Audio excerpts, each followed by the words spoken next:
Welcome back, everyone, to the Risk Intel podcast, powered by SRA Watchtower, where we share risk intelligence with experts from across the banking industry.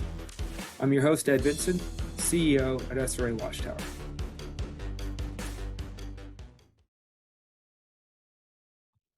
Welcome to today's episode. Please join me in welcoming Beth Nilles to the Risk Intel podcast. Presently, Beth leads risk and control self-assessment implementations at SRA, and has served as a subject matter expert in the development of SRA's new RCSA module, which we are going to talk a little bit about today. Prior to joining SRA, Beth worked at a range of financial institutions from de novo to top 5 banks in various operational areas and risk-related roles. And Beth brings a deep knowledge of the RCSA space to today's conversation. Beth, welcome back. Thanks, Ed. I'm glad to be here. Beth, during our prior episodes, we talked about putting our RCSAs into practice and the roles of first and second line activities. And we talked about the impact of RCSA on bank operations. And I think that those two concepts really inform why SRA decided that it was going to invest as a business and build a brand new RCSA module that is really focused on improved awareness and proactive risk management. So I'd like to dig into that with you today and understand a bit more about why SRA built this, what SRA has built, and what implementation would entail for someone that decides that they'd like to utilize this module of Watchtower. So let's start by providing a bit of context around what highlights or what makes SRA's solution and approach different to with their RCSA module. Yeah, so for the last 3 years, I've been talking to clients. I had my own experience to draw on, but then I was talking to clients, and often what we were hearing was that the RCSAs that were out there were complicated. It was hard to set them up. It took forever to do. They were difficult to navigate. And when you're talking about sharing this and having it work across your entire institution, you've got all sorts of levels of knowledge and information, knowledge and experience in the organization. So we needed to make something that was simple, yet informative and flexible. And I think we've achieved that through our RCSA build. And the feedback we've gotten so far has kind of backed that up. We tried not to make it overly complicated, but we needed it to be flexible in a way that, since each institution is different and sets and views risk differently, we've given that flexibility so that you can, if you think of risk as a prism through which you can look at it, we've designed this system so that you can look at risk from many angles of that prism. So you aren't just looking in one direction. And we also got regulatory feedback that more and more banks were being asked to look at things like product risk along with process risk or business unit risk. So we've given that ability in our software. But one of the things that we talked about in a prior episode was the importance of the different user communities of the RCSA and the fact that it's really key to have the first line engaged, right? They're the doers, right? They are involved in all the day-to-day processes. And so this needs to be able to be something that is consumable, right? I love your words of simple, informative, and flexible, and that simple concept being so important for, I'm going to call it the casual user, the person that is sees this as a necessity or something they have to do, not something that they really want to do. And so making this as easy to consume and interact with seems really, really important to get that first line buy-in. Yes, definitely. And that was the idea, right? We know that management or the second line of defense needs to be able to get information from the system to help them make informed decisions, but we know they're not the ones doing the day-to-day interaction with the system. So we needed to make it so that it was easy to use and the concepts were easy. And I think we've achieved that. All right. So let's take as a given that we've made this simple and we've we've been able to achieve great buy-in from the first line and utilization. Can you talk a bit then about how, as on the second line, you're going to then take this data and integrate it and consume it really as part of your ERM program? Yes, definitely. So one of the best things is that we've got integration with our enterprise risk model. So the results from your risk and control self-assessments, either at a product level or a process level or a department or business unit level, you can choose to take the inherent risk ratings or the residual risk ratings and import them as KRIs, key risk indicators, into your enterprise risk model. And it's like a repetitive feedback loop, right? So you update your RCSA, it feeds into your enterprise risk model.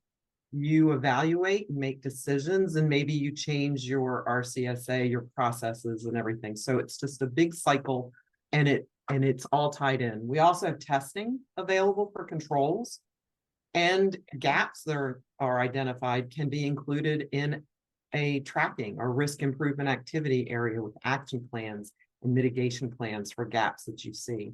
So it's one giant risk management solution, and they all knit together in a really cool way. Your last point there of tracking the gaps and then informing risk improvement activities and seems like that's something then that really gives you a roadmap for what your risk management team should be concentrating on. Very much so, very much so. And the reporting that will be offered through any of these sections really help to inform the board, risk committee, and management. Can you talk about a little bit about if someone says that, all right, I want to go down this path, what does it take to stand up the RCSA module, and really what does implementation look like from the client's perspective, right, from the financial institution's perspective?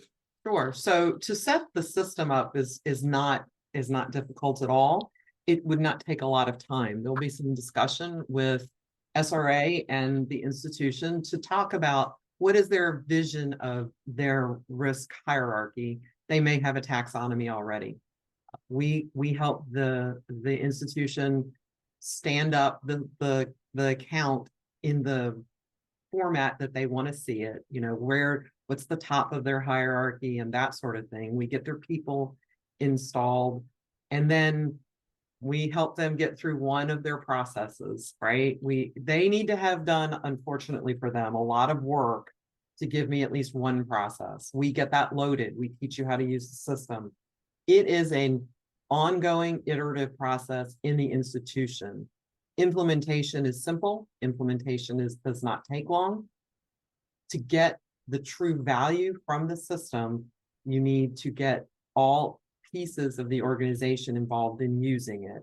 And that is a journey at the bank over time. And we'll be there to help them at every iterational step to help them get it done.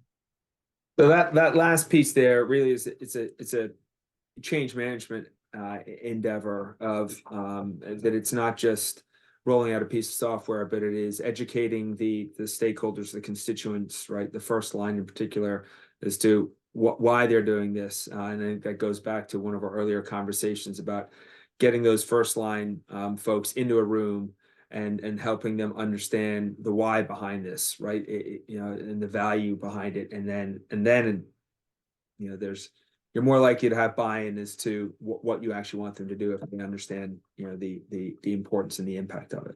Yeah, and I find that, like, if we get the management of those various groups in a room initially during implementation, and we talk to all of the people that are going to receivably be working in the system, and we talk about how it's going to work, they often get excited.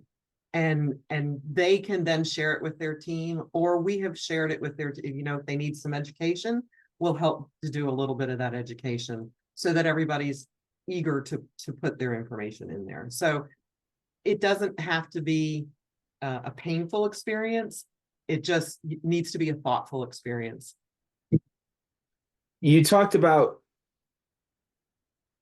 some work that the institution should do in advance. Can you elaborate on that a little bit?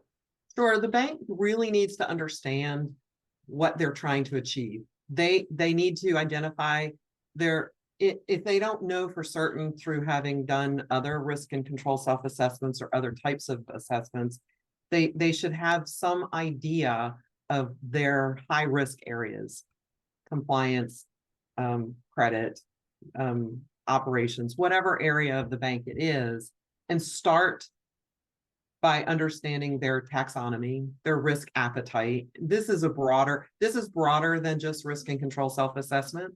This is risk management in general. But Right. to start the risk and control self-assessment, you need to know where you want to start. And you need to know through which lens you want to look at it. So tell me how you look at risk. Do you want to look at it at a department by department, business unit by business unit? Or do you just want to identify various processes and look at it that way? Because how we set the system up is dependent on how they want to view risk going forward. The nice part is the way we've built the system, if they change their mind, we can fix it fairly easily and help them look at it a different way. So we're not locking them into anything. That was the prism concept that you made reference to there before, of being able to look at risk from many different angles. Exactly. Beth, it sounds like we're on the cusp of some exciting conversations going on that are about to go on between SRA and some of these financial institutions in the RCSA area. So we look forward to you being part of those.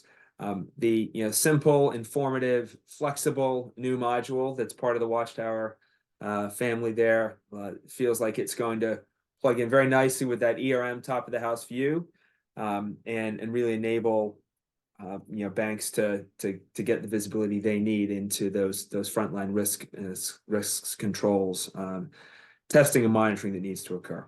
Yeah, we really want to be their partner, and I know it makes me a little bit of a geek, but I'm excited.